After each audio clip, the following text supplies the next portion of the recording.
Texas town of El Paso, I fell in love with a Mexican girl. Nighttime would find me in Rosa's cantina, music would play and Felina would whirl. Blacker the night were the eyes of Felina, wicked and evil were casting a spell. My love was deep for this Mexican maiden, I was in love but in vain I could tell. One night a wild young cowboy came in, while there's the West Texas way. So we can so this next topic, we're going to talk about what I do for adult protective services. So what I really do for adult protective services, the collaboration that we have with adult protective services is assessing decision-making capacity of the clients that they serve. So I'll kind of talk a little bit about APS and how APS approaches that, and then how physicians approach it. And I hope what you see is that it truly is a collaboration. I always, when I'm telling the client why it is that I'm there, I always begin by saying, so I'm Jason Schillerstrom, Dr. Schillerstrom. I work at the Health Science Center. This person, whoever it is with Adult Protective Services. I always say, I don't work for Adult Protective Services. Adult Protective Services doesn't work for me. We work together. And I think it's working together is really what's enabled this partnership to last since 2008. So we're going to talk about legal standards of capacity. What I really want you to appreciate is that what I really want you to learn is about the relationship between executive function and decision-making capacity. There's only one thing you learn in my next hour and a half of rambling on and on. It's that executive function is the cognition that best predicts decision-making ability. Not memory, not orientation, it's executive function. I'm just going to try and drill that. If there's only one thing you learn from today, that would be the one thing I would hope that you learn. So we don't really have disclosures here. I do think what's important to know is that the medical school does, I did about 100 capacity assessments for APS, maybe a little bit less over last year, but about 100 per year. And I do think it's important to know that my department contracts me out to Adult Protective Services to do this. There is a financial relationship between the medical school and the state agency. So we will talk about that. I think it's important to talk about, given that both are taxpayer-funded entities. And then a lot of the instruments that we're talking about today have been developed by my division chief, Don Loyal. And so there's other instruments as well. The ones we use are the ones that have been developed by Dr. Loyal. So in Texas, Adult Protective Services is divided up into 11 different regions. San Antonio is in Region 8. And so, let's see here. So San Antonio is in Region 8. And Bexar County is right here. This is right in the middle of the region. There's 28 counties that stretch across this area of Texas. And so every Wednesday, Adult Protective Services picks me up in their car and drives me to, not to Blanco, that would be the option area, but drives me to Del Rio or Victoria or Cuero or probably about half of these segments I do are in Bexar County. The other half are in the rural settings. So what happened was I was given a talk like this in Kerrville. It was a beautiful fall day actually it was in Fredericksburg. It was a beautiful fall day in Fredericksburg, Texas. And I was talking about executive function and self-care abilities, and there were these two APS folks in the audience, and after the talk they came up and they asked if maybe we could start working together, and at the time I didn't know any better, so I said, sure, how hard can it be? And well, I'll tell you, it's like super hard. So I was very naive, but this happened in 2007, so I've been working with APS since March of 2000. So adult protective services, the way this will work is that adult protective services, sort of in my eyes, these are sort of the commandos of social workers, right? So APS, in my eyes, they can disagree, but in my eyes, they like to parachute in, they like to assess the situation, they like to fix it as quickly as they can, put fires out, and then they like to close the case and move on, right? Because how many cases do they have? So how many reports are there per year to adult? Y'all can't answer. How many reports are there per year to adult protective services? How many calls do they get per year? In Texas? How many? Yeah, so in fiscal year 2012, I believe, there were about 105,000 reports.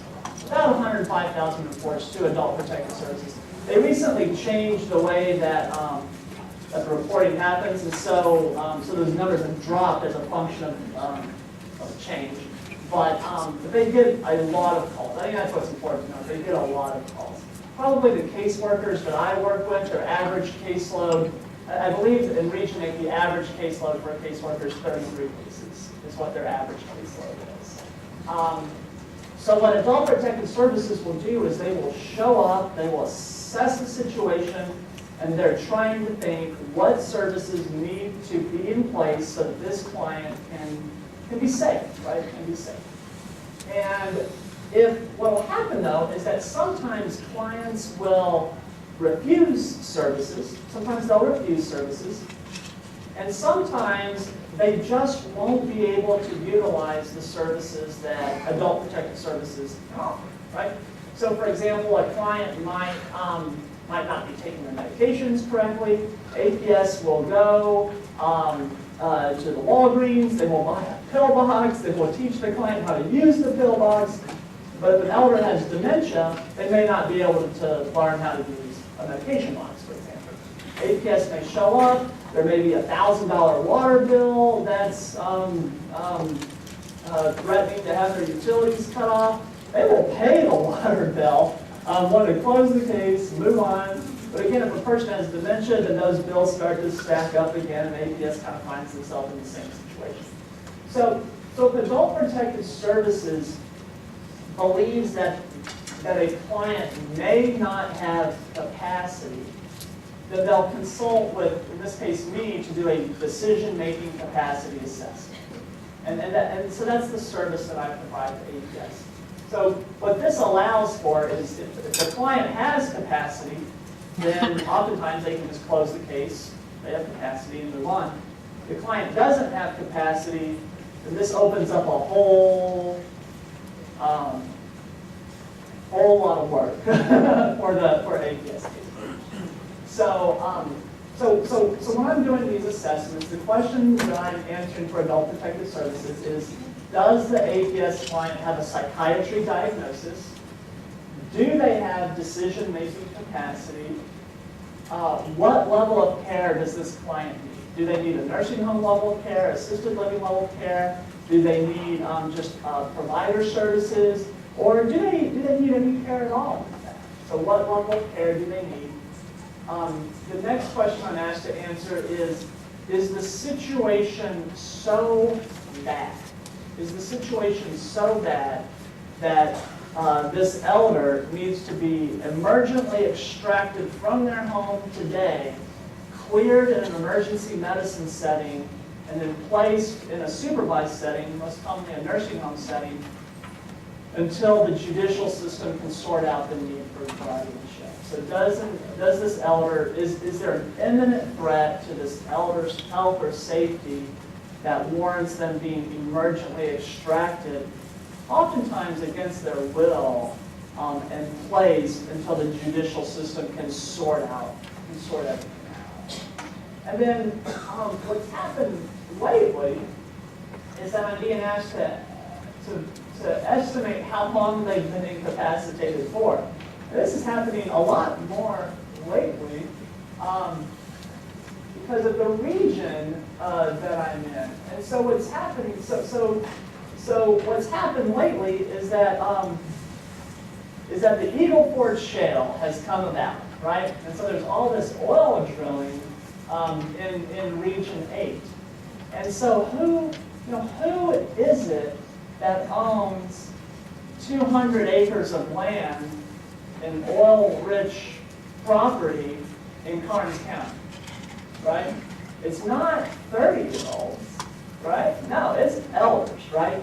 And so what's happening lately as this oil boom explosion happens, that there's lots of people taking advantage of elders financially, and mineral rights are being transferred, and it's just really seedy stuff. And so then they want to know how long the elder's been incapacitated for.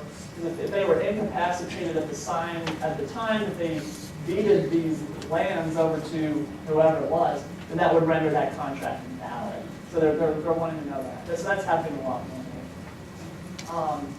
Okay, so first things first, this is the legal definition of incapacity in guardianship hearings. What's important to know is that it is a legal definition. This is, what I'm showing you right here is Texas state law. This is not my personal definition. This isn't what I think capacity should or shouldn't be. This is the law. So when Adult Protective Services asks me to do a capacity assessment, what I'm doing is I'm trying to sort out, does their client meet this legal definition? What I will tell you is that a lot of times Adult Protective Services prefers, for many reasons, we'll talk about this, for primary care physicians, for the client's primary care physician to render a capacity decision. What I would say is that there are very, very, very few physicians who know that capacity is defined by state law. So if you ask a physician, does this person have capacity, often what will happen is that physician has an idea in their mind of what capacity is, and they'll give you an opinion based on sort of their impressions of what capacity is. They're not doing it based on law. So I always say, if you're going to ask for a capacity assessment, show the physician a copy of the law so that they can look at it and see if they meet this definition. So in Texas, as defined by state law, an incapacitated person is an adult who, because of a physical or mental condition, is substantially unable to provide food, clothing, or shelter for himself or herself, care for the individual's own physical health, or to manage the individual's own financial affairs. So you might like this definition, you might not like this definition. Your opinion of the definition doesn't matter. This is the law. So unless the law is going to change, this is what we have. I can tell you that I actually like the definition. If someone asks me what my opinion of the definition is, I actually like it. The reason I like it is because it's very functionally based. It's, look, is this elder getting the job done, or are they not getting the job done, right? So it's not you're incapacitated if you have memory impairments. It's you're incapacitated if you're not caring for yourself. So I actually like how in Texas, the definition is very functional based, not cognitive based. Some states like Colorado, the definition is very cognitive based.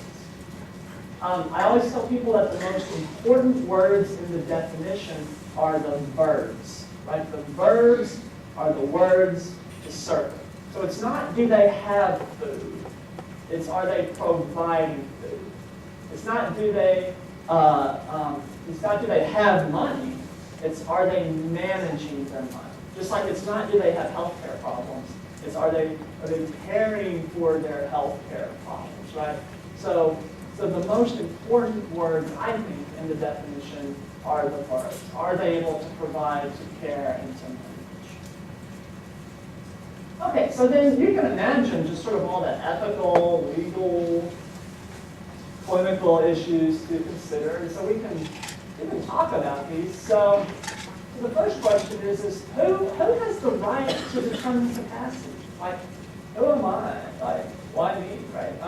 Who am I to determine capacity? So who in Texas can do decision-making capacity assessments? Who? Doctors? So doctors, did you say? The judge. The judge has comments, that's different. So who can do these capacity assessments? So one is doctors. What type of doctors? Any type of doctor. Any type of doctor. Any licensed MD or DO can do capacity assessments. So can radiologists do these? Yes, because they are physicians. Can pathologists do these? Yes, because they are physicians. Can emergency medicine doctors do these?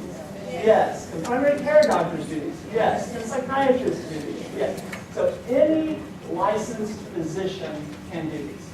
In addition to licensed physicians, the other groups that can do these are licensed clinical social workers, nurse practitioners, and clinical licensed neuropsychologists.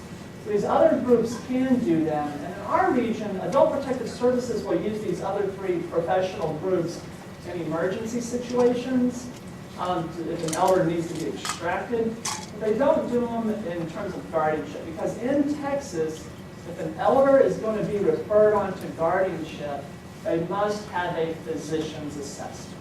So although these other groups can do them, if their guardianship is on the table, they have to have a physician's assessment. Okay, that's not my rule. This is just Texas law. I'm just telling you what Texas law is. Okay, so APS is going to take me up, and away we're going to go. Should Adult Protective Services tell their client that a psychiatrist is on the way? No? Should they tell their client that I'm coming? They'll close the door. Some say yes, some say no.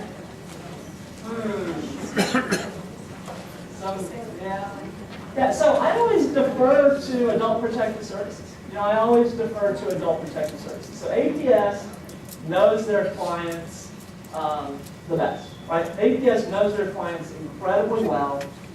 And what Adult Protective Services will know about their clients is that, there are some clients that if they say, okay, well, next Wednesday we're going to bring a doctor out to see you, APS knows that that client won't be there, right? They will be long gone, right?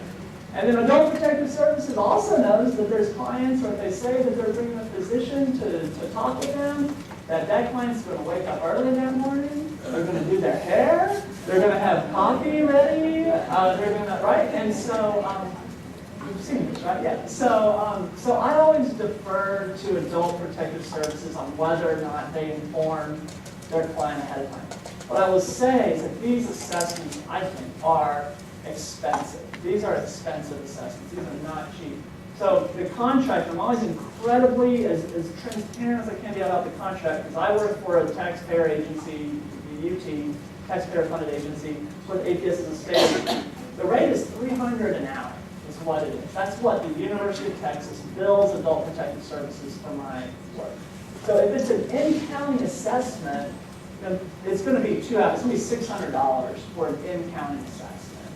But you can imagine that if I'm going to Del Rio, it's 3 hours there, it's 3 hours back, it's the hour or two it takes to do these. So these can be very expensive, and to drive all the way out to Del Rio, for example, and have the client not be there is not the best use of taxpayer money, right? So I always defer to Adult Protective Services. So who should pay me? So I don't get paid by APS. I work for the university. That rate is $300 an hour. Does that bias my opinion, you think? Does the money bias my opinion? Am I more likely to say that the client is incapacitated because of the contract? Or am I more likely to say they're not incapacitated? No, I don't know. So who's to say? I don't know if it biases my opinion. I know not once is there a check from APS made out to Jason Schillerstrom. I know that. But what I also know is that for APS, So what I would say is, there's 110,000 reports go to APS per year. Region 8 has, I believe, about 13,000 cases, per year reported within Region 8. Of the 13,000 reports come into Region 8, I see about 70 of them. Right? So I'm seeing less than 1% of all the clients that are being managed by APS. I can tell you that for the APS clients I see, 95% of them do not have capacity. Right? So keep in mind, this is a very, there's a lot of selection bias in the referral to me. I can tell you that 95% of the clients I see don't have capacity. And I can tell you that if I am biased, I'm not biased in a way that favors adult protective services. Because what all the APS workers are, not all of them, but what they're unconsciously doing is they've got their fingers crossed and they're saying, please let them have capacity. Please let them have capacity. Because as soon as I say they have capacity, they can close that case, right? Maybe not as unconsciously as I'm suggesting, right? If I say the client doesn't have capacity, their workload has just gone up exponentially. Because now they're going to be having to do these more investigations, they're referring over to DEDs, they're having to testify. APS workers do not like the idea of testifying in court. It just becomes such a, so if I am biased, it's certainly not biased in a way that favors the workload, I should say, of adult protective services. What are the clients Spanish speaking only? Should I be doing these on Spanish speaking only? Yes? So, by the way, I do not speak like any Spanish, right? Yeah, like it's embarrassing how, so my daughter's taking Spanish and she wanted me to test her. And she's taking Spanish and she wanted me to test her and she gave me all this list of conjugated verbs. And I had the list and said, okay, I'm going to test you. Are you ready? Now keep in mind there's like 10 verbs. Okay. Number 1, nosotros. And then she just kind of stared at me like, nosotros. Yeah. Anyway, it's just terrible. So I don't speak Spanish, okay? I don't. So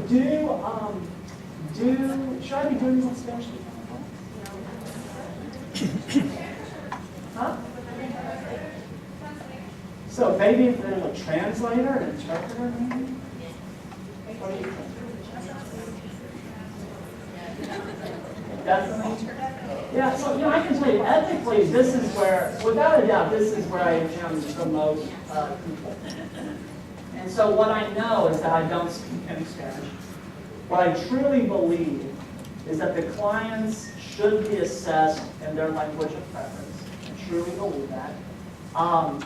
When you look at what the potential consequences of these assessments are, namely the revocation of civil liberties, I think they deserve to be done in that person's language of interest. So I really, even with an interpreter, even with a translator, I still don't like the idea of doing them. It makes me nervous. On the other hand, what I also know is that there's not another geriatric psychiatrist who's going to hop in the car with Adult Protective Services and drive to Cuero to do it, right? That person just doesn't. Yeah. So I think there's lots of, this is, my biggest ethical issue, I think, when I do these assessments. It has to do with language barriers. Okay, so how much information should I get from Adult Protective Services? Should they tell me everything they know about the client, or should I assess them independently? Independently? No, I get every piece of information I can possibly get from Adult Protective Services. In fact, I would say the most important part of the whole evaluation is the information that I get from Adult Protective Services. And I ask them to tell me everything they possibly can tell me about the client. So what Adult Protective Services has to do is they have to convince me that the person is either not providing food, clothing, or shelter, not managing their money, or not caring for their health care needs.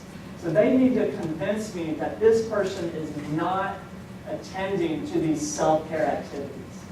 And then as the psychiatrist, what I'm doing is I'm trying to decide, okay, are they not doing those things because of a mental condition like dementia, or are they not doing these things just out of free will? They just don't want to do it. They just don't want to manage. Okay? And so unless I'm convinced that the patient isn't doing these things, then they're going to have capacity. So they have to. So I need as much information from Adult Protective Services about their client as I can possibly. And then finally, should these capacity assessments be completed by a physician unknown to the client, like me, I don't know any of these clients, these aren't my patients, or should they be completed by the client's primary care provider? So who's the better judge? Me seeing the client once for an hour and a half, or that person's primary care provider? Depends who the primary care doctor is. These are words of experience. Okay, on the specialist. Yeah. So what I can tell you is that, APS would love it if the primary care doctor would do this. Because then they don't have to pay. They don't have to contract. They don't have to pay. What I can tell you is that primary care doctors hate doing this. They just don't want to do it. And there's a lot of reasons why. So are they the best person? Should the PCP have to do it? There's states, for example, the state of Florida specifically prohibits the primary care doctor by law from rendering a capacity assessment. So there are states that say physicians can do it, but it can't be that person's primary care physician. Primary care physicians hate doing these things. And there's lots of reasons why. So one is no compensation. They don't get paid to do them. You can only bill Medicare or other third-party payers for delivering a medical service. You can't bill them for delivering a forensic service, which is what this is a forensic exam. The risk of subpoena, they do not want to be subpoenaed. Okay? They do not want to go into court. Primary care doctors, they go into court, they have to shut down their clinic for half a day, so now they're not only not getting paid for the client, but now they're losing money because they're having to close down their clinic for half a day to go to court. They do not want to testify. Primary care doctors have little training in capacity assessments. So how many hours of continuing medical education per year do you think your typical primary care doctor receives in the assessment of decisional capacity? Like none. Right? So, they're learning about how to manage blood pressure, how to manage chest pain. They're learning how to EKG interpretation. This just isn't what they do. What's also true is that these capacity assessments are very different from the medical model.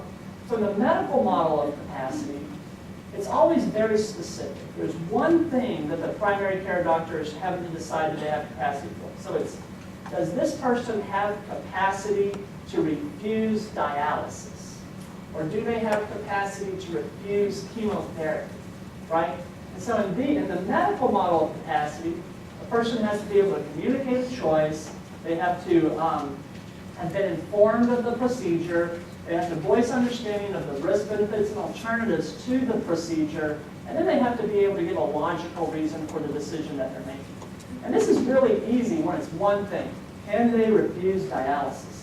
But what Adult Protective Services is essentially asking me is, can this person live alone? Right? That's really what they want to know. Can they live alone? And it just doesn't follow the medical model. Right? How do you voice, risk, benefits, and alternatives to living alone? It just doesn't work. And finally, and what I always say is the most important reason, why, when I talk with primary care physicians why they don't like this, it has to do with that potential fracturing of the doctor-patient relationship. The primary care physicians, your family medicine physicians, your internal medicine docs, OB-GYNs, but they don't go into primary care to make, jobs and money. They go into primary care because of the doctor-patient relationship. Everything's about the doctor-patient relationship in primary care.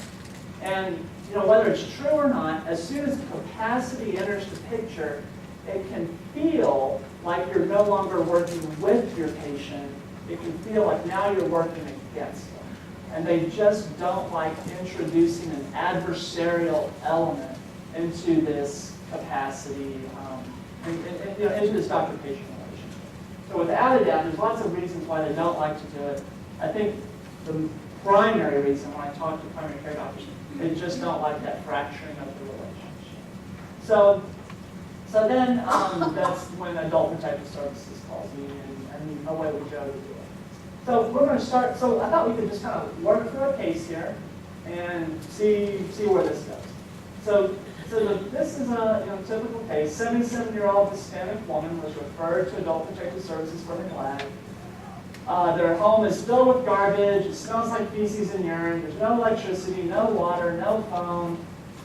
She hasn't been seeking medical care because of confusion. There's some Medicaid, Medicare issue, and something happened, and so she hasn't been going to the doctor because of something that I couldn't ever figure out that happened with her Medicare.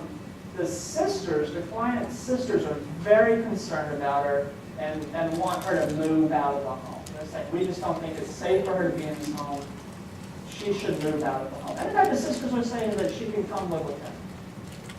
On her past psych history, she had been diagnosed with dementia in the 1990s by a primary care physician. But again, she hasn't seen this person for a long time. All Adult Protective Services knows is that she has asthma. They know that she's not taking any medications. She's not seeing a doctor, so she's not taking any medications. They know that she was born and raised in San Antonio. They know that she's never been married, has no children. It's interesting with Adult Protective Services and children, right? It's kind of fun. So if you ask APS about kids, like half of them will say, no, you don't want any kids. Never have a kid.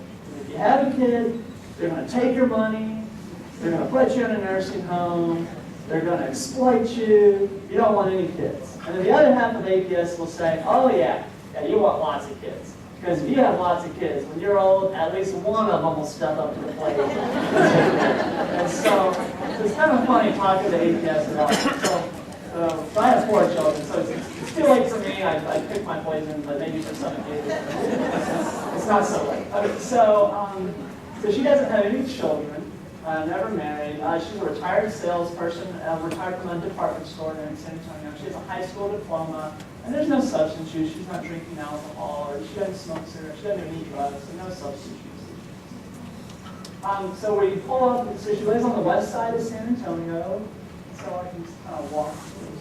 So we show up to the west side of San Antonio, and this is her house right here. And so she's got this big old pile of stuff out here. When you walk up to the front porch, there's just all this garbage here.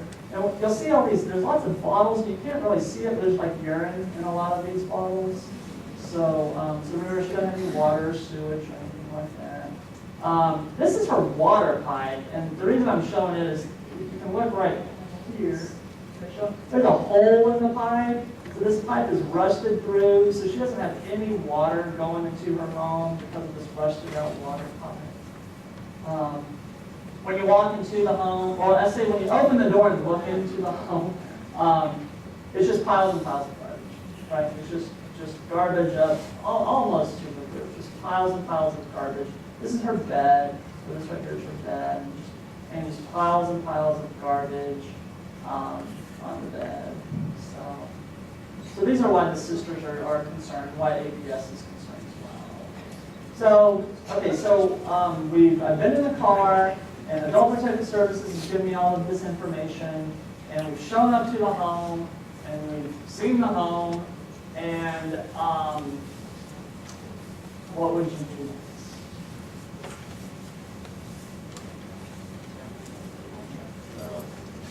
The first question I usually say at homes like this is, can we talk outside? Right?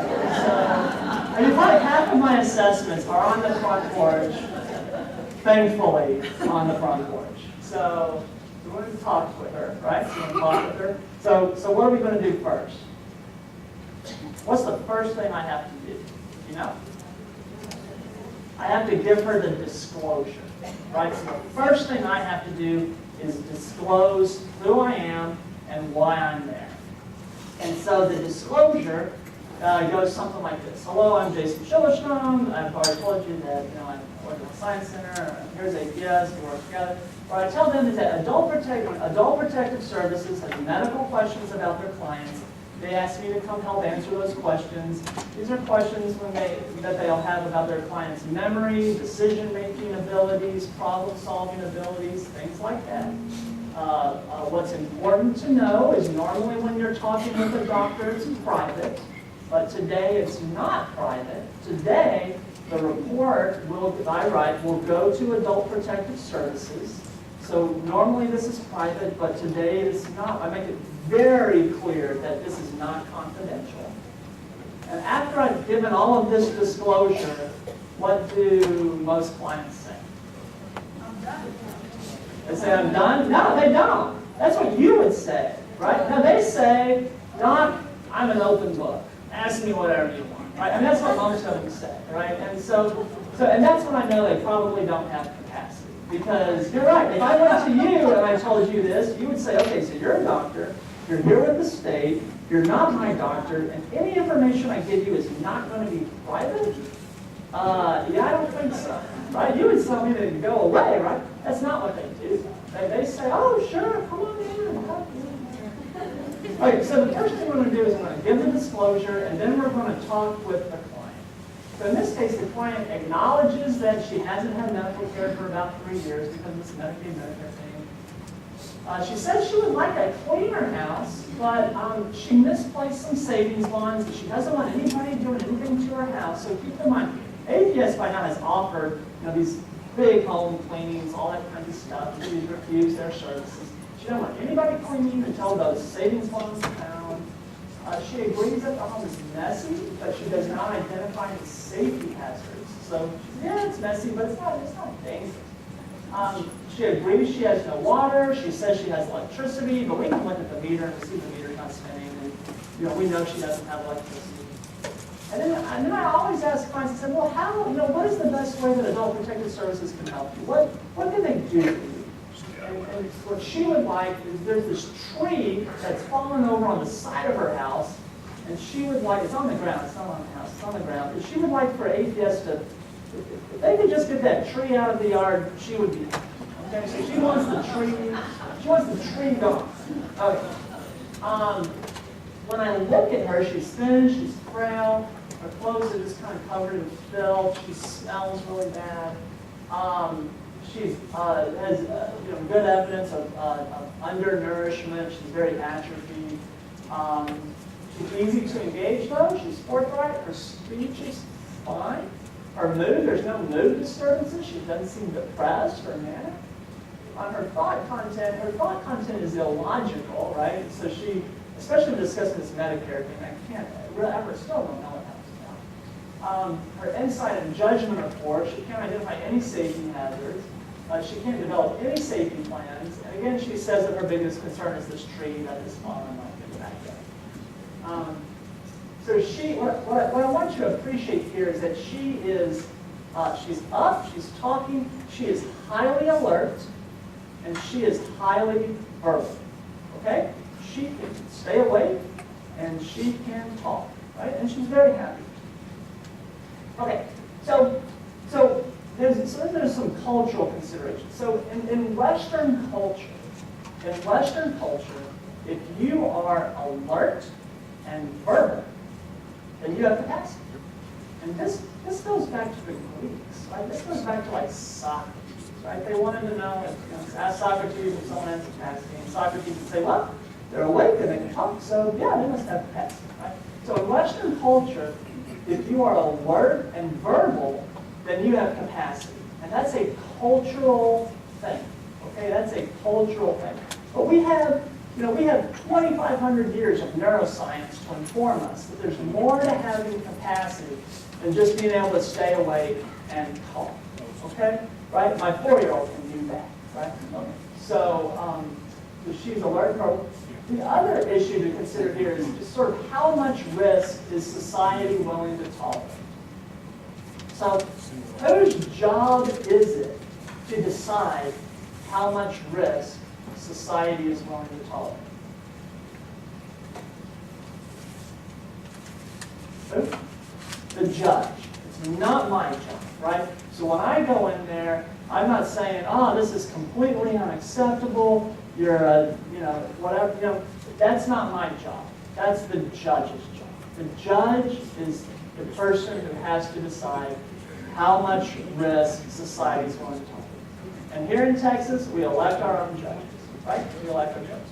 And so, if the citizens of Kerrville elect a judge who thinks it's fine for impaired people to, demented people to drive through school zones, then the citizens can decide, yep, they agree with that judge, or they can decide if they don't, they can just elect a new judge next year.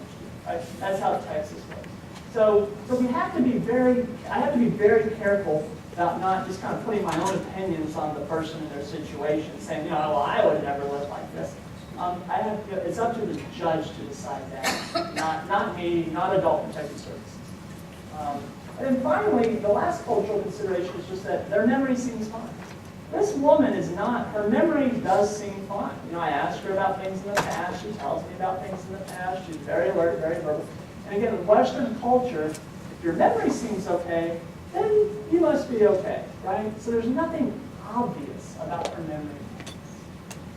Okay, so we've got information from APS. We have done, we've interviewed the patient, just interviewed her. What might the next step be? What's that?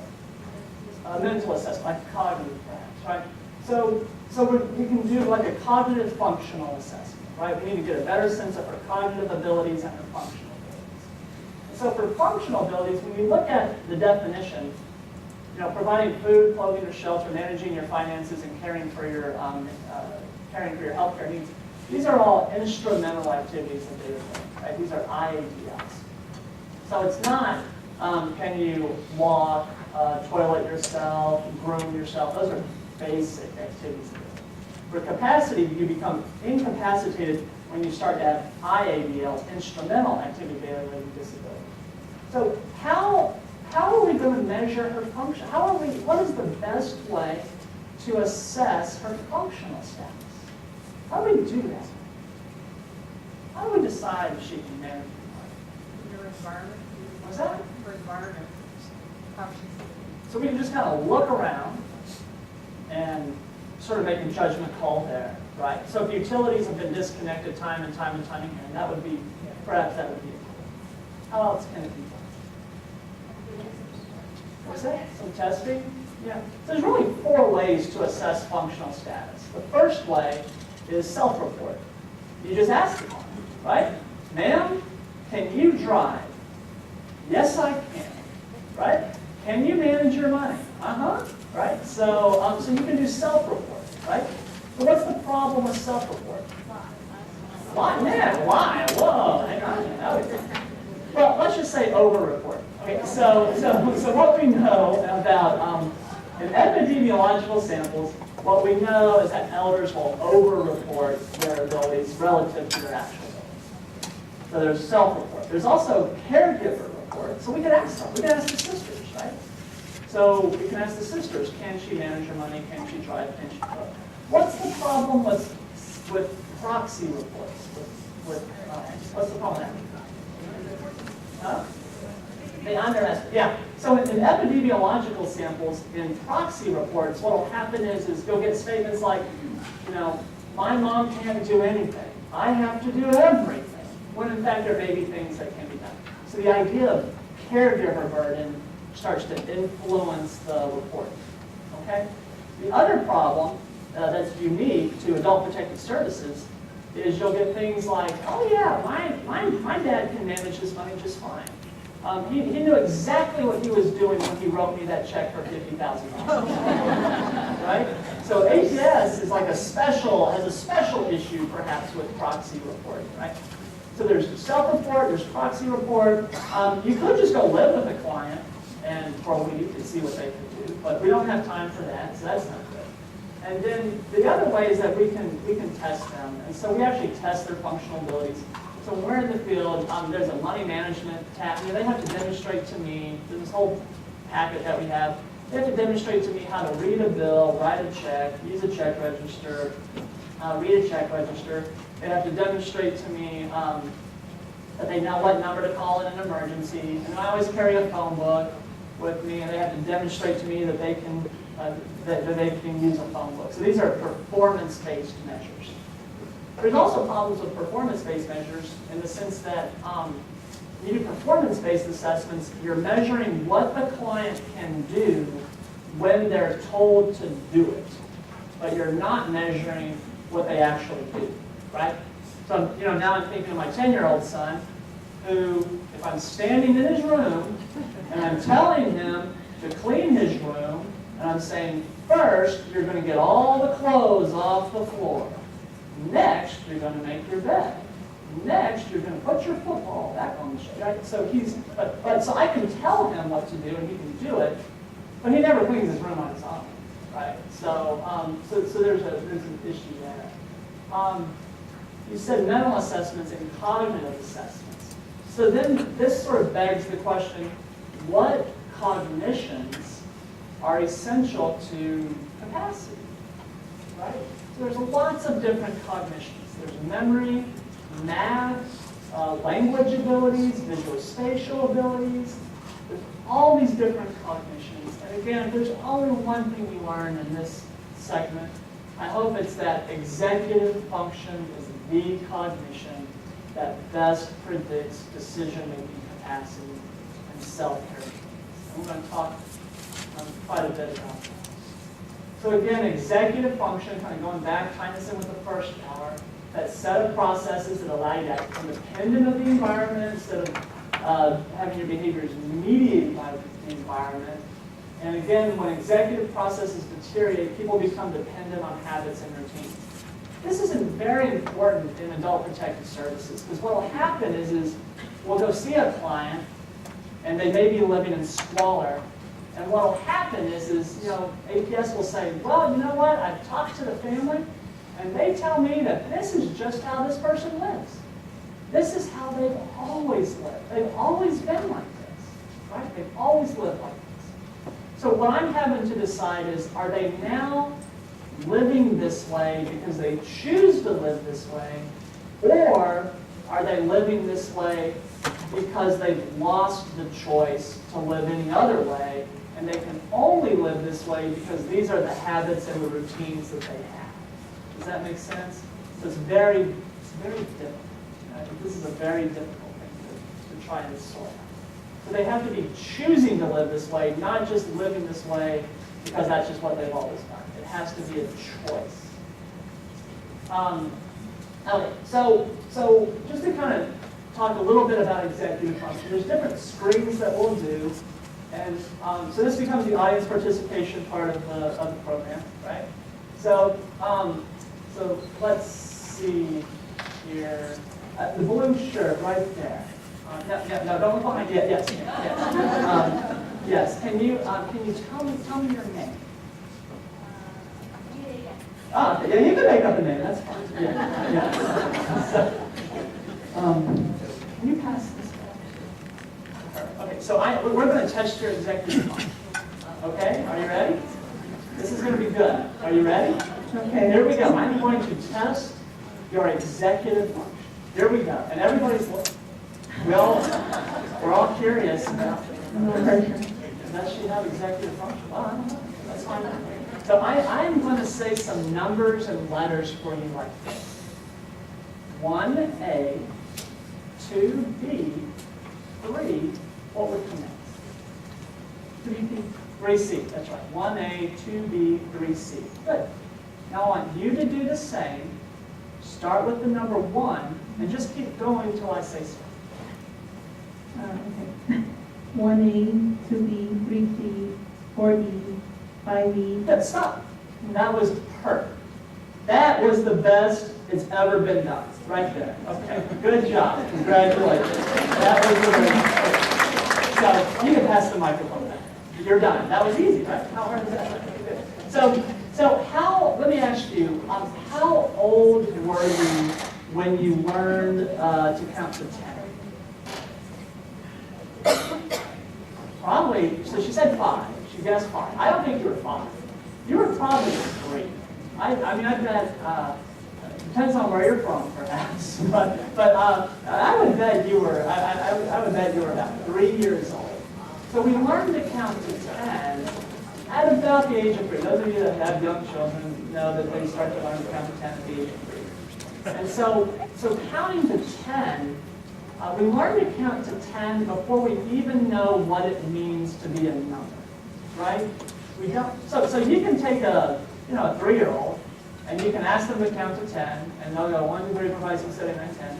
You can then take 7 marbles, throw them on a table, and ask them how many there are, and they'll do one of 2 things. They'll either say, "Well, I don't know," or they'll go 1, 2, 3, 4, 5, 6, 7, 8, 9, 10. Right? Because so counting to 10 is actually a habit. Right? Counting to 10 is a habit. The same is true with the alphabet. You probably also learned the alphabet, again, about the age of 3. That's when children start to learn the alphabet. And so children learn the alphabet before they even know what it means to be a letter, right? That's why when 3-year-olds will say the alphabet, they'll kind of blur things. They'll do like L and P, just like a word, and not L, M, N, O, right? So what I'm forcing you to do is to break habits to solve this problem. You're having to alternate between these 2 habits to solve the problem at hand. So it becomes, so people who are executively impaired, they can't do that. They'll go, okay, 1, A, B, C, D. They'll go 1, 2, 3, 1, A, 1, B, 1. They cannot alternate between habits. It's not that they've forgotten how to count to 10. And it's not that they've forgotten the alphabet, right? They haven't forgotten. It's not a memory problem. It's that they can't break the habit to go from one to the other, to the other, to the other. Okay? Another example of executive, kind of another executive screen, which is super hard. I won't challenge you. Is to come up with words that start with the letter A. So I'm going to give you a letter, and I want you to name as many different words as you can think of that start with the letter A. Go. And they have 1 minute to go, whatever. Apple, attack, anxiety, awful, awfully, Alzheimer's.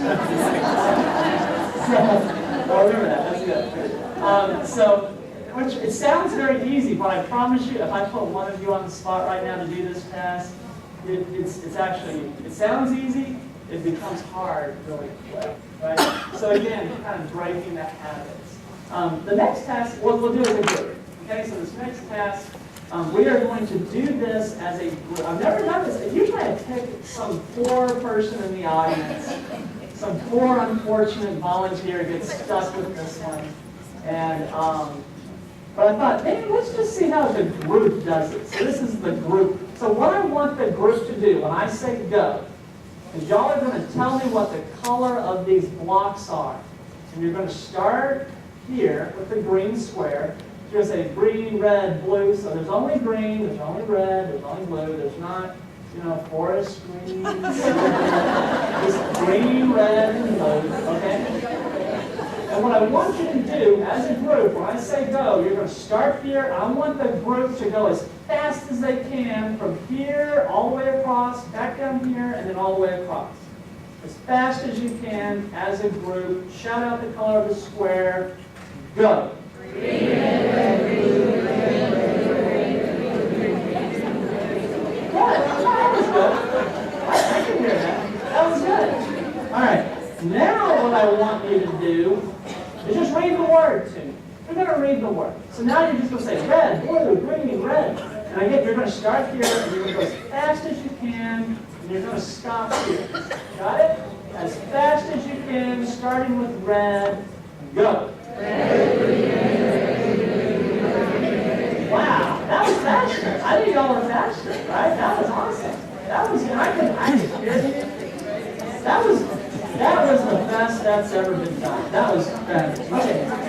Now what I want you to do is you're going to shout out the color of the letters. So here you're not going to say red, you're going to say what? Green. You're going to say green. Okay, now same thing as a group, as fast as you can, go.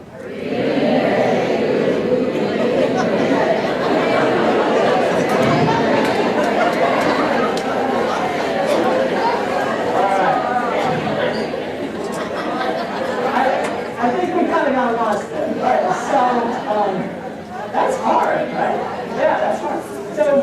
So again, what I'm forcing you to do is break a habit to solve a problem. Okay, I'm forcing you to break a habit. And people, we are verbal creatures, right? We're verbal creatures. Now we see red, and we're saying red, say red, say red. But there's a part of your brain that's called orbitofrontal cortex that says no, no, no, no, no, no, no. You are not going to say red. The task here is to say the colors, and the colors are green, right? And so there's a part of your brain that has to inhibit the habit to solve the problem. And as you do this, you can just feel your brain aching, right? And you can just like, oh, this is like...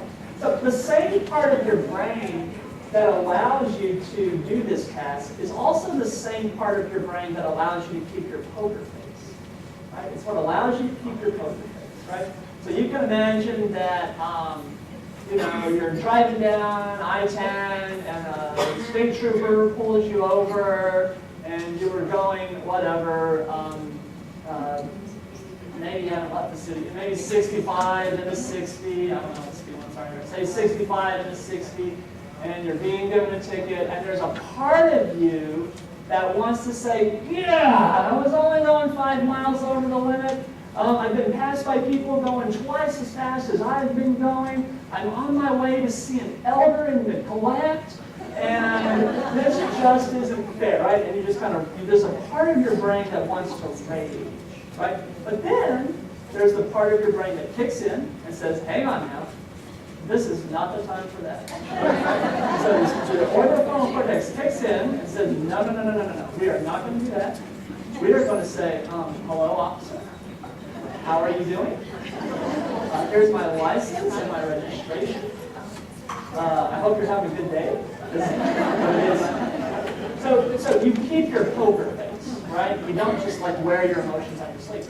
But what do elders with dementia do? Do they keep their poker face? No, right? And so how many times have you heard, I can't wait till I get old and I can just say whatever's on my mind? You hear that all the time, right? So on one hand, that's like really cute, but on the other hand, it's dementia, right?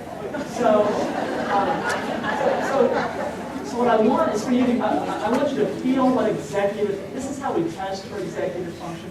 We're essentially challenging people to solve problems by breaking habits. And these are examples of that. So there's one instrument that we use the most called the executive interview, or the exit 25. This test is scored from 0 to 50. The higher your number, the worse you're doing. Young adults like y'all would score a 4 on this test. Healthy elderly retirees will score in the 7 to 14 range. We'll see 15 to 22 in assisted living levels of care, 23 to 30 in nursing home levels of care. 30 and above is what some of them score like a walk. So about every 7 points represents advancing levels of care. The cut point for a fail is a 15 or higher.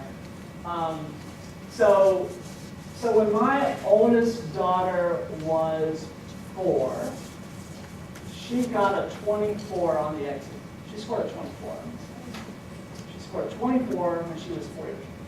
So when my oldest daughter was 4 years old, was she managing her money?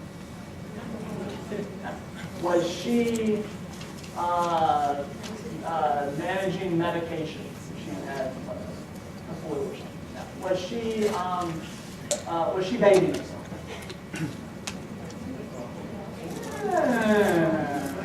Wait, so when my oldest daughter was 4 years old, did she ever say, hey Dad, it's 7 o'clock, I'm going to go upstairs and take a bath, I'll be downstairs? No, that did not Right, okay, no, right, I'd have to say, look, it's bath time, I have to take her upstairs, I'd have to make sure the water is safe, and she's not going to drown, right? She's not going to drown. But if I come back 20 minutes later, has she, or not 20, that would be terrible. If I come back 10 minutes later, has she already washed her hair?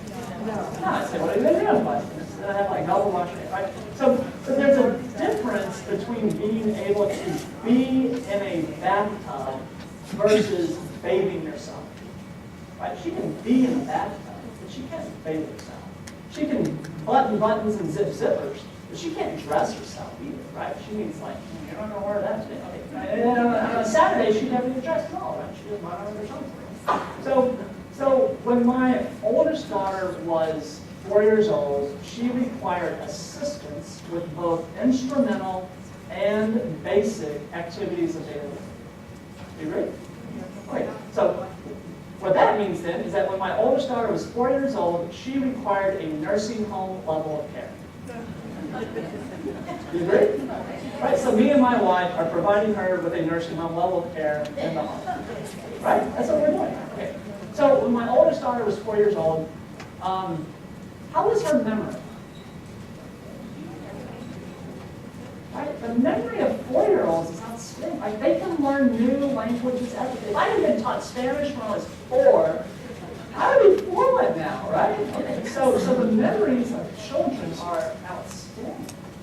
How is her psychomotor speed? Is she arithmetically slow? No. What about her vision? Better than mine. Her hearing? Better than mine. Her medical comorbidity burden. You'll just have to trust me, she doesn't have any medical problem. She doesn't have asthma or anything like that, right? So her vision is awesome, her hearing is awesome, her psychomotor speed is awesome, her memory is awesome. She doesn't have any medical problems, and yet she requires a nursing home level care, right? So if any of these things were important, then the world would be ruled by 4-year-olds, right? Because they are way better than us in all of these things, right? But the world's not ruled by 4-year-olds. How come? Because they cannot plan, organize, sequence their way out of a paper bag, right? Because they don't have executive function. They cannot solve problems independent of routine. All of their behaviors are mediated by the environment. They don't have executive function. Y'all told me in the first lecture that that brain isn't going to be wired up until she's how old? 25, right? Okay, so that's sort of, so this is one of the instruments that we'll use. This is the clock drawing task that I told you about. So again, on the back side of the form, the right side there, we'll ask them to draw a clock to command. Draw me a clock that says 1:45, so the hand's numbers on the face of the child can read them. On the front side, then we flip the clock over and we draw a clock in that circle. We ask them to copy the clock next to it. So this is the neuropsych test that I've been talking about, the clock drawing test. So these are APS cases.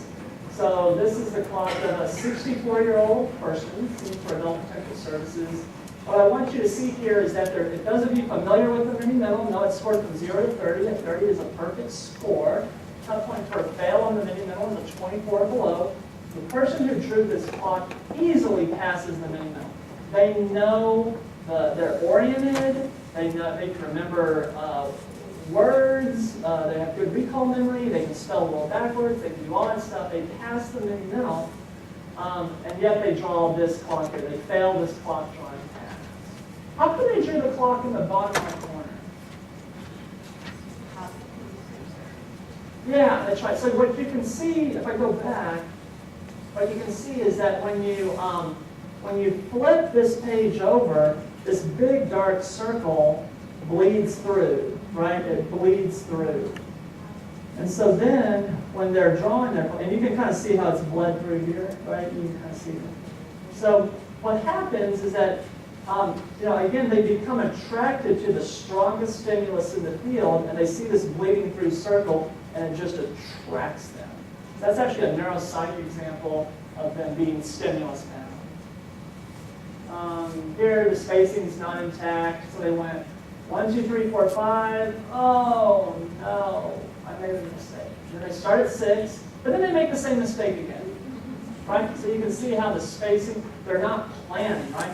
So it's not that they've forgotten that they made a mistake. They clearly see that they made a mistake, but then they just make the same mistake. So, that's another example of that clock. Here they go. 1, 2, 3, 4, 5, 6, 7, 8, 9, 10, 11, 12, 13.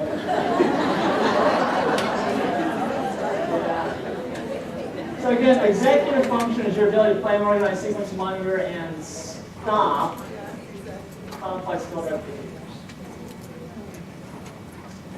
Here they have an arrow pointing to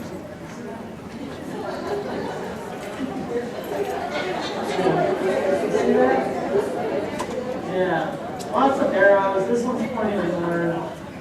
So whenever you see an arrow pointing inward, you'll always see a big dot in the middle of the clock. And it's like that big dot just attracts them, and they just start drawing arrows pointing at the big dot. Right?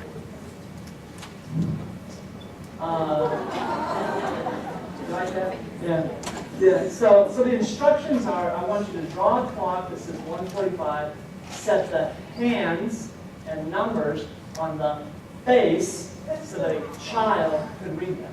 So we intentionally embed these intrusions, possible intrusions into the directions, and you can see that she perseverated on face.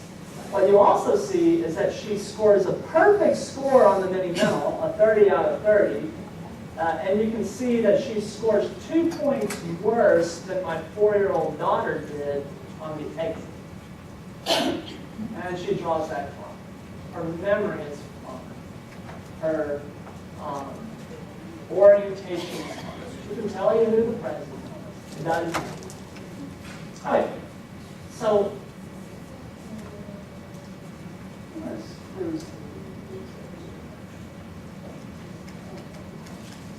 okay. So then, kind of more clocks. So when my son was 7. He drew a clock that said 1:45. Right, this is Kevin's clock, 1:45. So he passes the mini-mental. He only got 2 words in a minute that started with the letter S. He's scoring an assisted living level of care range, right? Assisted living, and in fact, he needs 7-year-olds need an assisted living level of care range. Right? They can meet their ADLs by the time they hit 7. Most days, right? And then my daughter, now my oldest daughter's 10, and this is what she does. So she scores a great score on the mini-mental. She passes CLOX 1. She gets more than 10 words in a minute, and she's scoring in a healthy elderly retiree level of care range, right? So like in San Antonio, we have the Air Force villages, right? These are like independent senior living, right?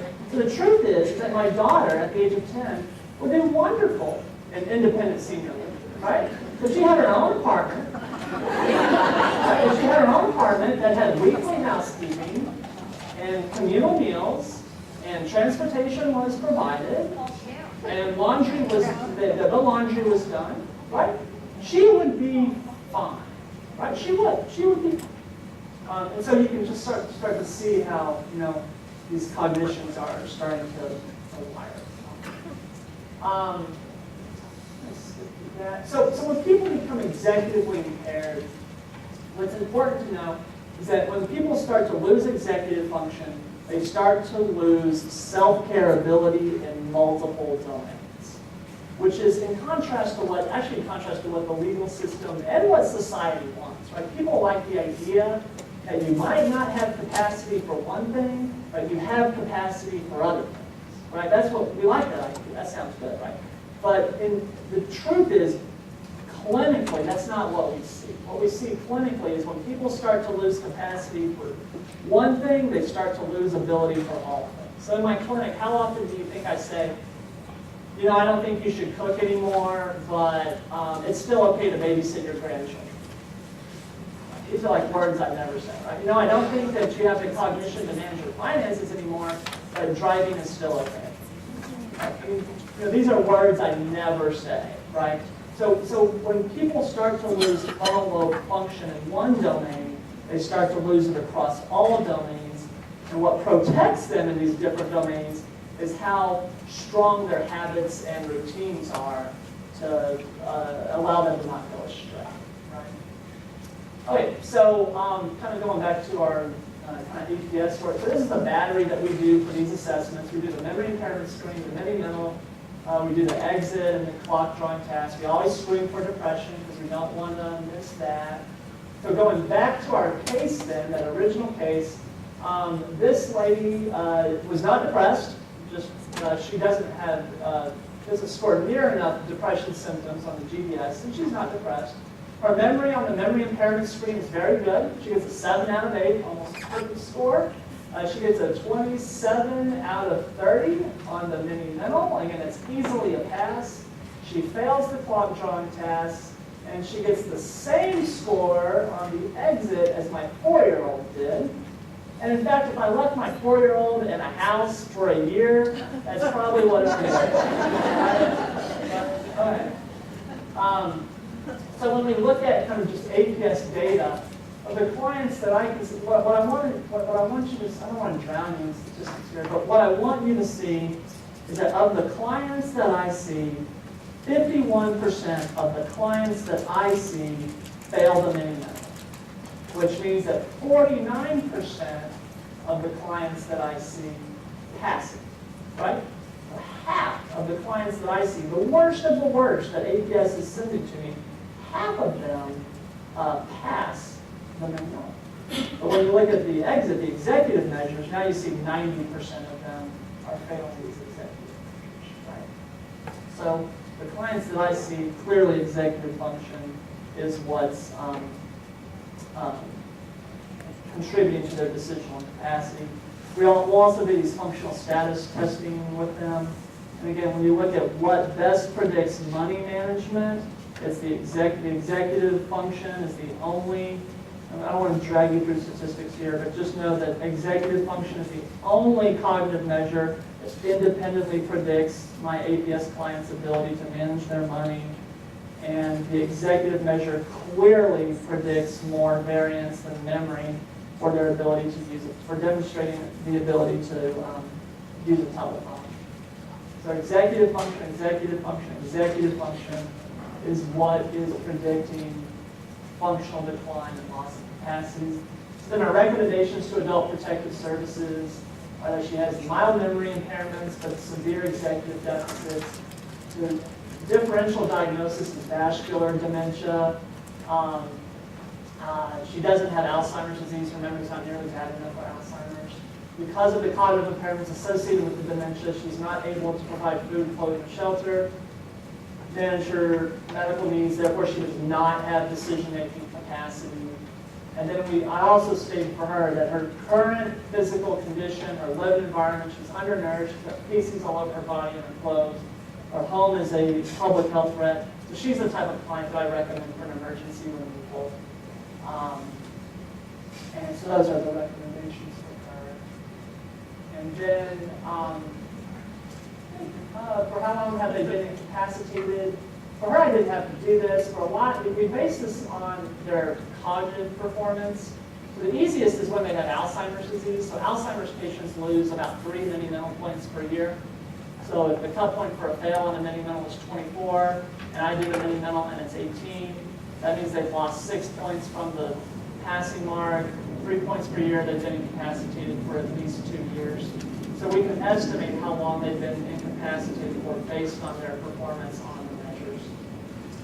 I'm going to skip through this and allow for questions. Yeah, I just allow for questions. All right, let's stop here. So, someone drew me a duck. This was supposed to be a clock. Draw me a clock that says 1:45, so they handed me the case of Chuck it.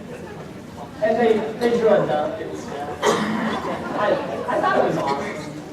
And that's a good duck. I couldn't draw a duck like that, right? But it wasn't appropriate. Right, so with that, I think so we'll open the floor up again for questions, and then.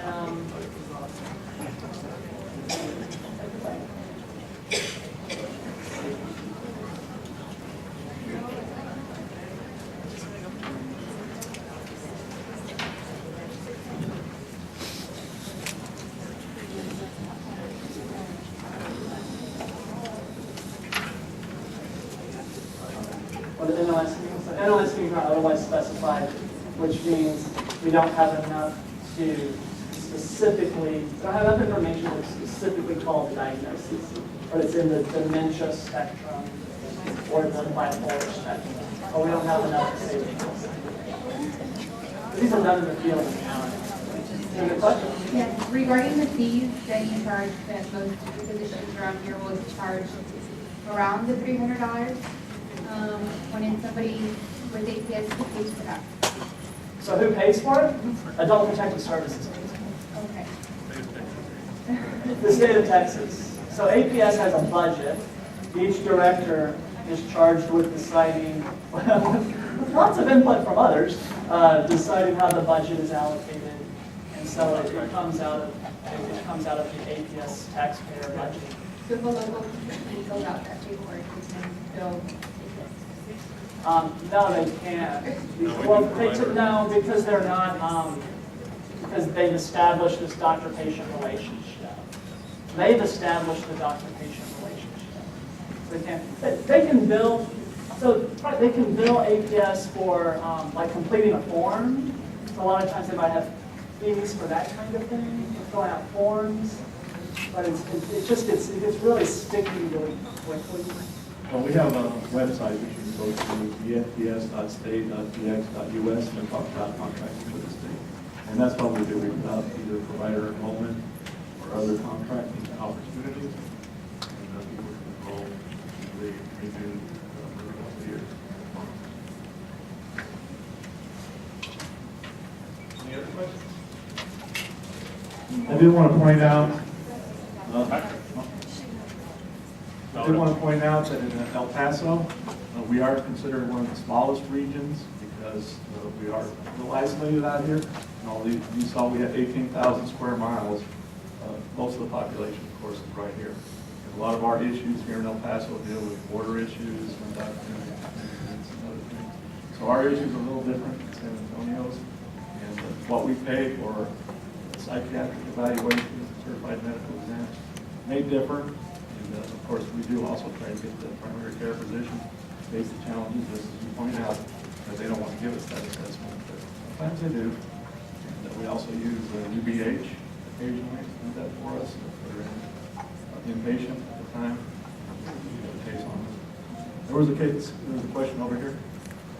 I want to introduce you to our attorney. Laura Christopherson is with the county attorney's office, and in this region she represents it. Yes. She's one of our commandos, although I don't want my staff referring to themselves as such, but yeah, I do think that they are frontline commandos, and you see some of the things that they deal with. It's nice to see an outside perspective, and not only another region, but another discipline, talking about what we do. Yeah, well, when I go into homes, I am a chicken. I always follow the APS person into them. They always have to go first, right? So they have to be the first one to step over the animal or whatever.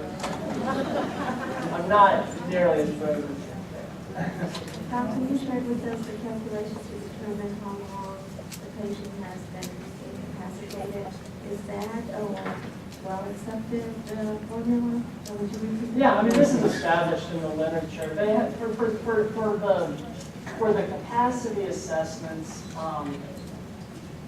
the easiest ones to predict are the Alzheimer's cases because they have such a predictable pattern of decline on some of these measures that it's so much easier to backtrack, and that is established, and that's in the literature. For cases that don't have Alzheimer's disease, it's a whole lot harder. Now, I can tell you almost all of the cases that I see, almost all of them, adult protective services, and the private attorneys as well, we'll do these for private pay cases. Almost all of the cases, they want to know have they been incapacitated for the last year. So in most cases, we just have to be able to say that there's not a doubt in my mind that this person's been incapacitated for at least a year, and we don't even have to go to 2 or 3. I'm comfortable backtracking to about 3 years. Beyond that, I don't think the data science is that good. But almost all of the shenanigans, if you will, that have happened have happened within the last year. So if someone has an exit score of 26, for example, it is impossible to get that, and the exit of 26 is less than a year, unless there's a brain tumor, or you had a clear stroke, or some other illness that would have to be obvious, right? And so we're pretty good at predicting. And then the strongest predictor of incapacity also is how long have they been functionally impaired for? So if the cognitive measures correlate with the functional measures, then, when did the car accidents start happening? When did the utilities start to get cut off? So the functional habits of the client give us clues as well. Again, the science is very good for about a year or two. Beyond that, it starts to get a little less common. In El Paso last year, this region investigated 3,320 cases and provided services in over 2,100 of those cases. That's with 20 staff members. Our intakes are going up, as you heard. There's a different formula now.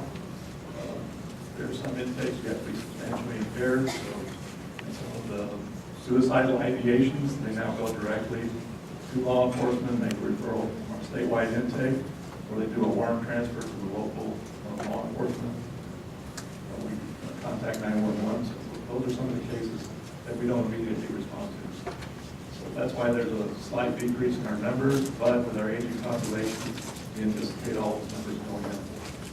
We're also going into a transition tool called SHIELD, Strategic Help for Intervention and Evaluation of Decisions for staff. That's a mouthful, but basically what it is a new care tool that we, I don't use the word care tool, that's the old word, but what we're doing is evaluating immediately and providing services early on and spending more time with the client, more intensive client services. You'll be seeing a little bit of difference in our statistics coming next year. Actually, maybe the year after, because this is rolling out September 1st. My staff is being trained on it. And I am proud of my staff, and I'm glad you brought up some of the things. They did provide a lot of services last year. We did 221 referrals to law enforcement last year on our most serious cases involved in activity. There have been a couple of cases that were high profile in the news. It doesn't specifically mention APS involvement, but one of them involved a murder case. Clients who was actually convicted of murder. So we go into those situations without the badge and gun. We go in the same situations as law enforcement does. So I just want to make you all aware of that too. It's lunchtime, so if you look in your, look inside, take out that blue ticket. Hopefully everybody has one. If you don't have one, you need to see somebody up front. But how we're going to work this is we're going to line up at this door here. You're going to go through this door and enter through that door, and you'll be picking up your box lunch and no, not APS. APS is going to wait. Thank you very much. Enjoy your lunch, and we'll reconvene here.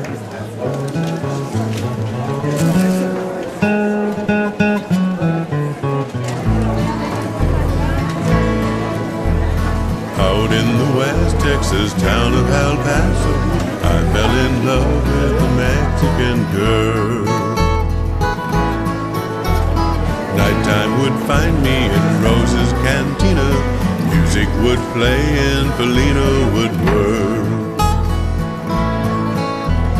Blacker than night were the eyes of Felina, wicked and evil while casting a spell.